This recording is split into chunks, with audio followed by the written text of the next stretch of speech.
మీరు 6 గ్యారంటీలు చెప్పినా 7వ గ్యారంటీ కూడా చెప్పినరని అంటున్నారు. 6, 7 గ్యారంటీలు చెప్పినప్పుడు ఎన్నడైనా మేము సాంస్కృతిక ప్రతీకల్ని మారుస్తామని చెప్పి ప్రకటించారా? ప్రకటించకుండా ఇవాళ ఎందుకు మార్చవలసి వస్తున్నది? ఎందుకు మార్చవలసి వస్తుంది అంటే 6 గ్యారంటీల అమలు నుంచి ప్రజల దృష్టిని మరల్చడానికే ఈ వివాదం రేపడానికే ఈ ప్రయత్నాలు జరుగుతున్నాయని నేను అనుకుంటున్నాను. ఇప్పుడంతా డైవర్షన్ పాలిటిక్సే జరుగుతున్నాయి. ఎవరు సమస్యను పరిష్కరించరు. 6 గ్యారంటీల కోసం ప్రభుత్వాన్ని ఎన్నుకుంటే ఆ గ్యారంటీల్ని తీర్చవలసినటువంటి బాధ్యత, అమలు చేయవలసినటువంటి బాధ్యత ఇప్పుడున్న ప్రభుత్వానికి ఉంది. అందులో ఒక ఆర్టీసీ బస్సులో మహిళలకు ఉచిత ప్రయాణం అనేటువంటి ఒక హామీ మాత్రమే ఇప్పుడు అమలు అవుతున్నట్టుగా నేను అర్థం చేసుకున్నాను. కానీ ఇంకా 5 గ్యారంటీలు అమలు జరగడం లేదు. రైతు రుణమాఫీ కానీ, రైతు బంధు కానీ, రైతులకు ఇచ్చినటువంటి వాగ్దానాలు, లేకపోతే పెన్షన్లు, వృద్ధులకు ఇచ్చేటటువంటి ఆసరా పెన్షన్లు కానీ, లేదా వికలాంగులకు ఇచ్చేటటువంటి పెన్షన్లు కానీ, ఇవేవి కూడా చెయ్యకుండా ఏమనంటే అది అప్పులు అంటారు. ఇంత అప్పులో ఈ ఖర్చు ఎందుకు? మరి ఈ ఉత్సవానికి ఇంత ఖర్చు ఎందుకు? ఇవాళ నాకు కూడా ఒక ఆహ్వానం వచ్చింది. ఒక కళాకారుడిగా, ఒక కవిగా నాకు సన్మానం చేస్తారని ఈ ప్రభుత్వం నుంచి ఇవాళ నాకు ఒక ఆహ్వానం వచ్చింది. ఆ సన్మానంలో ఏంటంటే మీద శాల్వా కప్పడం ఇట్లాంటివి కాక కొంత క్యాష్ కూడా ఇస్తామని నాకు ఒక ప్రభుత్వ బాధ్యుడు నాకు ఫోన్ చేశాడు. నిజానికి నేను అడుగుతున్నా ఏమంటే, మీరు ఇంతింత డబ్బులు ఖర్చు పెట్టి అప్పులో ఉన్నప్పుడు ఇవన్నీ చేయవలసి, ఈ ఉత్సవానికి ఇంత ఖర్చు పెట్టి చేయాల్సినటువంటి అవసరమే ఉంది. సరే, ప్రజాపాలన అన్నారు, అది ఏడాదైంది కాబట్టి మీరు చేసుకుంటే మీ వేడుక మీరు చేసుకోండి. కానీ గ్యారంటీలు అమలు చేసేటటువంటి ఒక ప్రయత్నం ఒకవైపు కొనసాగవలసినటువంటి అవసరం ఉంది. ఆఖరకు ఆర్థిక సంబంధం లేనటువంటి 7వ గ్యారంటీ, ఈ రాష్ట్రంలో ప్రశాంతతను, ఒక ప్రజాస్వామిక వాతావరణాన్ని నెలకొల్పుతామని 7వ గ్యారంటీగా చెప్పారు. చెప్పిన తర్వాత ప్రజాస్వామిక వాతావరణాన్ని ఎక్కడ నెలకొల్పుతున్నారు? ఇట్లా సాంస్కృతిక అస్తిత్వ చిహ్నాల్ని నిర్మూలించడం మాత్రమే కాకుండా నిన్న ములుగులో ఒక ఎన్కౌంటర్ జరిగింది. ఆ ములుగులో దాదాపు 8-9 మంది అజ్ఞాత ఉద్యమకారుల్ని అన్నంలో విషం పెట్టి చంపించడం జరిగింది. ఇది ఏ రకమైనటువంటి ప్రజాస్వామిక వాతావరణం? ఎందుకు ఇది? ఇవాళ యాక్చువల్గా ఈరోజు వాళ్ళ బంధు కూడా ఉంది, బంధు పిలుపు కూడా ఉన్నది. ఈ బంధు పిలుపు నాడు ఇక్కడ ఉత్సవం జరుగుతున్నది. అంటే ఒక వైపున ఈ హననకాండ జరుగుతుంటుంది, ఇంకొక వైపున ఉత్సవకాండ జరుగుతుంటుంది. ఈ ఉత్సవంలో విగ్రహాల్ని మార్చడం అనేటువంటిది ఒక వివాదం. ఆ వివాదంలో ఏంటంటే ప్రజా సమస్యల్ని పక్కకు తప్పించటం, గ్యారంటీల్ని పక్కకు తప్పించటం, ఎవరు అడగకుండా, సమస్యల మీద మాట్లాడకుండా, సమస్యలు కాని వాటిని సమస్యలుగా చేసి వాటి మీద మన చర్చను మళ్లించేటటువంటి ఒక అంతర్గతమైనటువంటి ఒక ప్రణాళిక వీళ్ళకు ఉన్నదని నేను భావిస్తున్నా. అది సరైనటువంటిది కాదు. ఈ ప్రభుత్వాన్ని ఎన్నుకున్నది తెలంగాణ రాష్ట్ర ప్రజలకు సంబంధించిన సమస్యలు పరిష్కరించమని. నిన్నటిదాకా గత ప్రభుత్వం పరిష్కరించలేని అనేక సమస్యల్ని పరిష్కరిస్తామని హామీలు ఇచ్చి వీళ్ళు అధికారంలోకి వచ్చారు కనుక వాటి మీద దృష్టి పెట్టి వాటిని పరిష్కరించమని నేను కోరుతున్నాను. నిజానికి అట్లా పరిష్కరించడం ప్రభుత్వానికి మంచి పేరు వస్తుంది. ఇట్లాంటి చేయడం వల్ల ప్రభుత్వానికి ఇంకొంచెం చెడ్డ పేరు వస్తుంది. కాబట్టి రేపు పొద్దున అవసరమైతే ఈ ప్రభుత్వాన్ని దించేటటువంటి ఒక చైతన్యం కూడా కవులుగా, కళాకారులుగా, ప్రజలుగా చాలామందిలో ఈ రకమైనటువంటి ఆలోచన వస్తుంది. ఈ ప్రయత్నాలన్నీ మానుకోవడం ఆ ప్రభుత్వానికి చాలా మంచిదని నా భావన.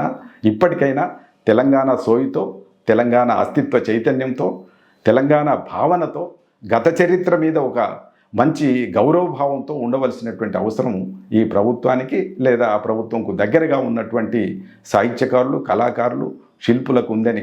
ఇప్పుడు ఇవాళ విగ్రహం చేసిన శిల్పి మొన్నటిదాకా అమరధామం చేశాడు. అంటే శిల్పికి గిరాకీ కావాలని కోరుకుంటున్నాడు, కానీ తెలంగాణ మీద ప్రేమ లేదని అర్థమవుతున్నది. అమరధామం పేరుతో 10 కోట్లో 15 కోట్లో దానికి ఖర్చు పెట్టించారు. ఇప్పుడు మళ్ళీ ఇంకొక ధామం పేరుతో ఈ ఖర్చు పెట్టిస్తారు. ఈ ఖర్చులో ఆ ఖర్చులో మిగిల్చుకోవడం తప్ప వీళ్ళ తెలంగాణ సోయి అంతా ఎక్కడున్నది?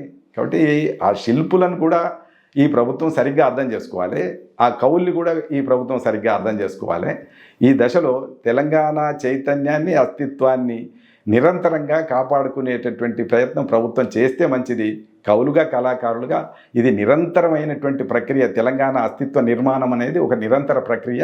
దీన్ని కొనసాగిస్తాం, కవులుగా, రచయితలుగా కొనసాగిస్తుంటాం. మా అక్షరాల్లో, మా కథల్లో, మా కవితల్లో, మా పాటల్లో, మా మొత్తం వాక్యాల్లో, మా మొత్తం పరిశ్రమలో తెలంగాణ అస్తిత్వం సజీవంగా ఉంటుంది, సజీవంగా ఆవిష్కరిస్తాం. ఒకటేంటంటే, ఎప్పుడైనా సరే ప్రభుత్వాలు ఎన్నికల మీద ఆధారపడి ఉన్నాయి కాబట్టి ఎన్నికలు జరిగినప్పుడు ప్రభుత్వాలు మారే అవకాశం ఉంది. కానీ ప్రతి ప్రభుత్వం మారినప్పుడల్లా తెలంగాణ తల్లిలో లేకపోతే ఇంకొక విగ్రహం మారవలసినటువంటి అవసరం లేదు.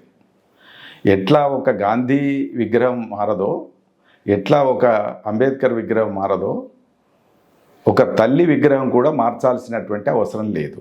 తల్లి అనేది ఒక ప్రభుత్వం ఏర్పడిన తర్వాత రాజకీయ పార్టీ ఏర్పాటు చేసిన విగ్రహం కాదది.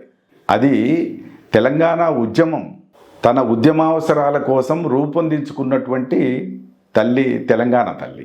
ఒక చారిత్రక సందర్భంలో ఏర్పడ్డటువంటి విగ్రహం అది. ఆ తల్లి భావన ఎందుకు వచ్చింది అన్నప్పుడు, తెలంగాణ రాష్ట్రం కోసం తెలంగాణ ఉద్యమకారులంతా ఉద్యమిస్తున్నప్పుడు తెలుగు తల్లి ముక్కలైపోతుంది అని మాట్లాడినప్పుడు దానికి ప్రతిగా, దానికి జవాబుగా తెలంగాణ తల్లిని ఆవిష్కరించుకోవాల్సి వచ్చింది.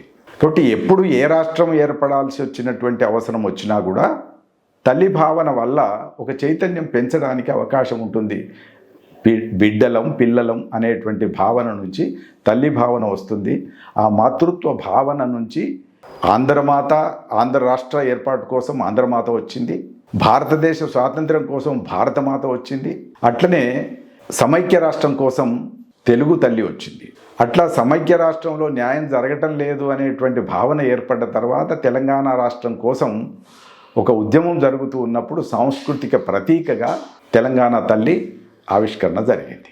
కాబట్టి దీన్ని ప్రభుత్వం మారినప్పుడల్లా రూపకల్పనలో మార్పులు తీసుకురావటం, లేకపోతే ప్రతీకల్లో మార్పులు తీసుకురావటం, లేకపోతే ఆ విగ్రహాలు కాదని ఇంకో విగ్రహాలు పెట్టడం, ఇదంతా కూడా ఒక విచ్ఛిన్న సంస్కృతి అని నేను అనుకుంటున్నాను. పార్టీల మధ్యన విద్వేషం ఉంటే ఉండవచ్చు, కానీ సంస్కృతి పట్ల విద్వేషం ఉండాల్సిన అవసరం లేదు. ఆ విద్వేషం ఇవాళ పెంచే దిశగా ఈ ప్రభుత్వం ప్రయత్నం చేస్తే అది సరైనటువంటి పద్ధతి కాదు. దీని వెనక రాజకీయం మాత్రమే ఉన్నదని నేను కూడా అనుకుంటున్నాను. ఎందుకంటే బతుకమ్మ తెలంగాణ సాంస్కృతిక ప్రతీక. అలాంటి పూల పండుగను మొత్తం ప్రపంచవ్యాప్తంగానే తెలంగాణకు ఒక గుర్తింపు కలిగినటువంటి ఒక పండుగ ఏదైతే ఉంటుందో అది పూలకు సంబంధించిన ఆరాధన, అది బతుకమ్మ పండుగ. దీనికి వెనకాల కొంత సాహిత్యం ఉంది, కొంత సంగీతం ఉంది, కొంత కళ ఉంది, ఒక వేడుక ఉంది, ఒక ఉత్సవం ఉంది. ఇవన్నిటికి సంబంధించినటువంటి బతుకమ్మ పండుగను తొలగించి ఒక పార్టీకి సంబంధించినటువంటి చిహ్నాన్ని తెలంగాణ తల్లిలో ఆవిష్కరిస్తే అది పూర్తిగా రాజకీయమే అవుతుంది తప్ప అది సాంస్కృతిక ప్రతీకగా కానీ జాతి యొక్క అస్తిత్వానికి గుర్తుగా కానీ అది ఉండే అవకాశం లేదని నేను భావిస్తున్నాను. ఇలాంటి ప్రయత్నాలు రాజకీయ పార్టీలు చేయడం అది మంచి లక్షణం కాదు. తెలుగు తల్లి ఉన్న తర్వాత తెలంగాణ తల్లి ఎందుకు అని మాట్లాడినప్పుడు తెలుగు తల్లి భావన ఎక్కడి నుంచి వచ్చిందో చరిత్రలోకి వెళ్ళి దాని పూర్వపరాలన్నీ తీసుకురావడం జరిగింది. ఆంధ్రమాత ఏర్పడినప్పుడు దాని పూర్వాపరాలు, తెలుగు తల్లి ఏర్పడినప్పుడు ఈ పూర్వాపరాలు, ఇవన్నీ కూడా చర్చిస్తూ ఒక వ్యాసం నేను అప్పుడున్న ఒక ప్రముఖ పత్రికలో రాయడం జరిగింది. అది స్పష్టంగా తెలుగు తల్లి ఏర్పాటు వెనుకున్నటువంటి ఒక అవసరం, ఆనాటి చారిత్రక అవసరం ఏంటిదో చెప్పడానికి ప్రయత్నం చేశాం. సరిగ్గా వరవరరావు గారు కూడా ఈ మాతృత్వ భావన, ఈ అస్తిత్వ చిహ్నం తప్పు కాదు అనేటువంటి ఉద్దేశంతో ఆయన కూడా ఒక రాష్ట్రం ఉద్యమం నడుస్తూ ఉన్నప్పుడు, ఒక సాంస్కృతిక ఉద్యమంగా అది మారినప్పుడు తప్పనిసరిగా తల్లి భావన ఉండొచ్చు అనే అర్థంలో ఆయన కూడా చరిత్రలో ఏం జరిగిందో చెప్పడానికి వరవరరావు సార్ కూడా ప్రయత్నం చేస్తూ ఒక వ్యాసం రాశాడు. ఆ 2 వ్యాసాలు ఒక ప్రముఖ పత్రిక ఆంధ్రజ్యోతిలో ప్రధానంగా వచ్చినాయి. ఈ తర్వాతనే టంకశాల అశోక్ ఒక సమగ్రమైనటువంటి ఈ తల్లి భావన వెనుక ఉండేటటువంటి ఒక సాంస్కృతిక కోణాన్ని ఆవిష్కరిస్తూ ఆయన ఒక వ్యాసం రాశారు. ఈ చర్చలన్నిటి తర్వాత ఆ రూపకల్పన జరిగింది. కవిత రాకముందు 1000 సంవత్సరాల కింద తెలంగాణలో బతుకమ్మ ఉంది, బతుకమ్మ పాటలు ఉన్నాయి, బతుకమ్మ పండుగ ఉంది.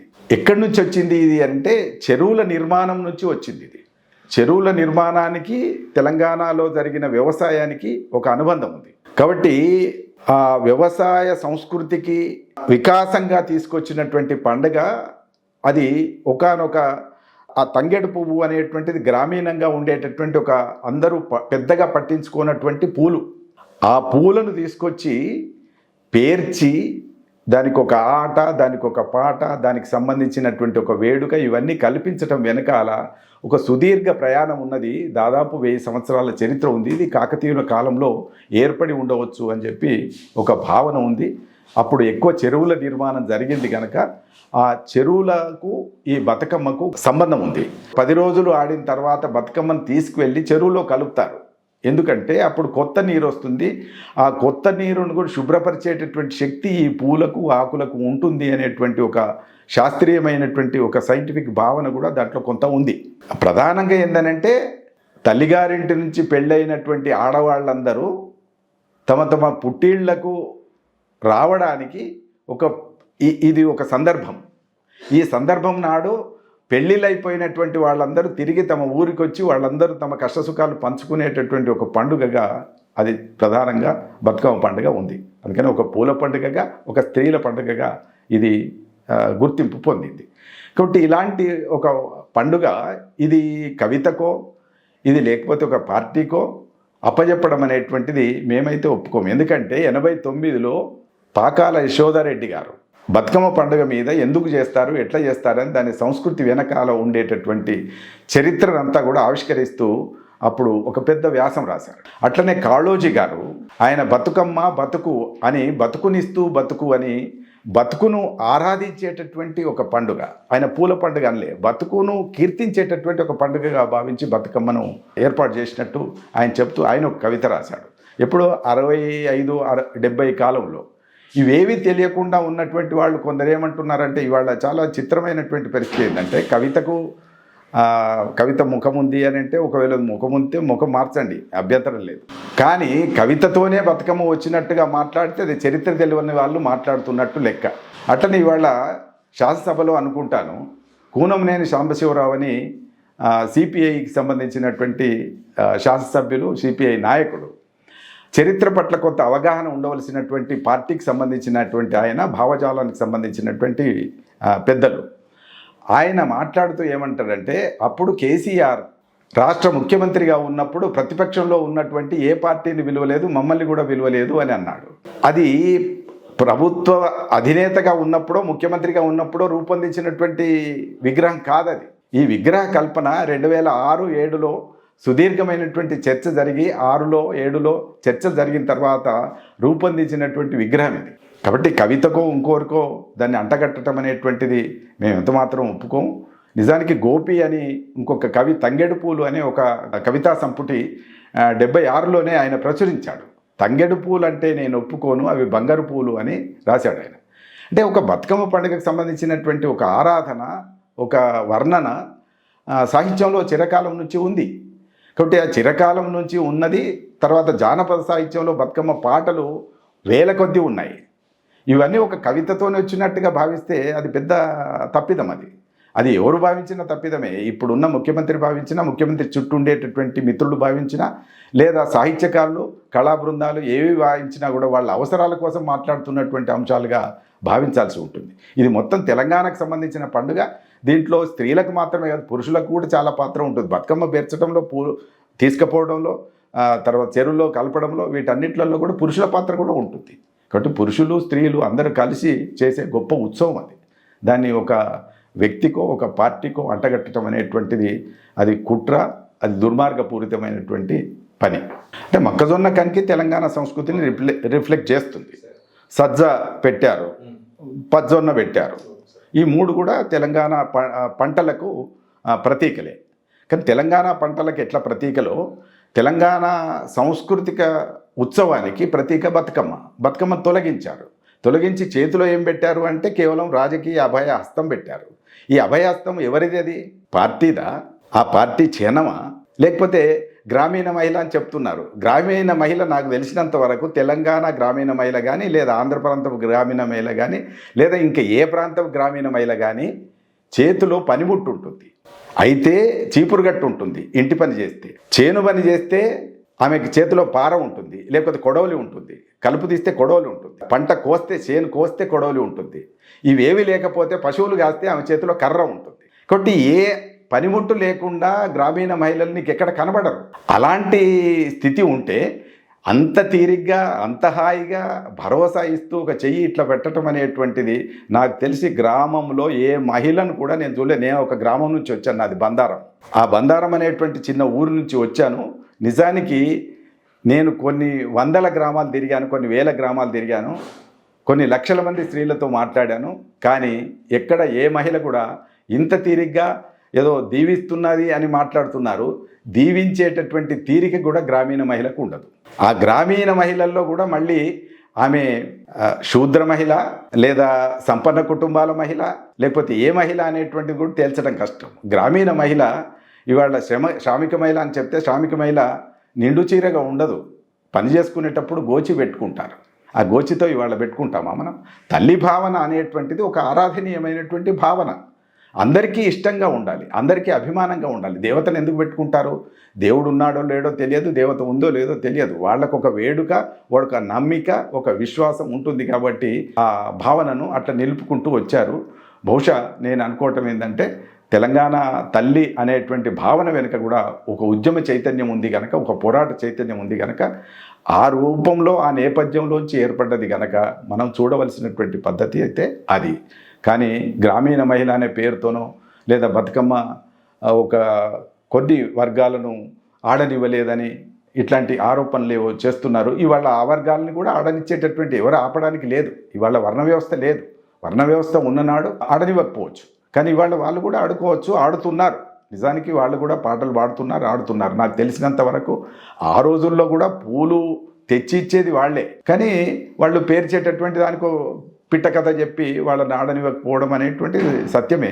కానీ వాళ్ళు వాళ్ళ వాడల్లో పాటలు పాడుకొని బతుకమ్మ ఉత్సవాలు అంటే పూలు లేకుండా బతుకమ్మ పాటలు పాడినటువంటి గొప్ప సందర్భాలు నేను స్వయంగా చూశాను. కాబట్టి వాళ్ళలో కళాకారులు ఉన్నారు, వాళ్ళలో ఈ చుట్టుగమ్ముడు అనే పేరుతో ఆట ఆడి బతుకమ్మ పాటలు పాడేటటువంటి వాళ్ళలో కూడా చాలా ఉన్నారు. కాబట్టి ఇవన్నీ కుంటి సాకులు మాత్రమేనండి. ఇవన్నీ కేవలం నా దృష్టిలో ఆడరాక పందిరి కురుస అని అన్నారు.